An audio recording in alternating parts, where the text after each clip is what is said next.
Asia কাপের group এতে পাকিস্তানের সঙ্গেই রয়েছে ভারত। চিরপ্রতিদ্বন্দ্বী ভারত পাকিস্তান ম্যাচ নিয়ে আলোচনা তুঙ্গে থাকলেও টুর্নামেন্টের সূচি কথা বলে ভারতের হয়ে। নানা তালবাহানার পর অবশেষে ভারতকে নিয়েই মাঠে গড়াচ্ছে এশিয়া কাপ 2025।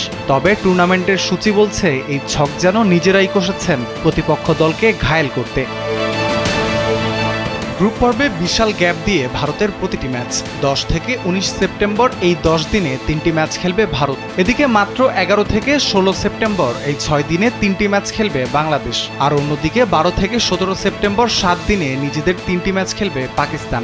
এখানেই শেষ না, সুযোগ সুবিধায় আরও চমক রয়েছে এই আসরে। টুর্নামেন্টের সবচেয়ে আকর্ষণীয় ভারত পাকিস্তান ম্যাচের আগে মাত্র একদিন সময় পাবে পাকিস্তান। অন্যদিকে সংযুক্ত আরব আমিরাতের বিপক্ষে ম্যাচ দিয়ে আসর শুরুর পর পাকিস্তান ম্যাচের আগে নিজেদের প্রস্তুত করতে 3 দিন সময় ভারতের সামনে। এশিয়ার শ্রেষ্ঠত্বের লড়াইয়ে এর আগেও ছিল এমন নজির, এবারও হয়নি তার ব্যতিক্রম।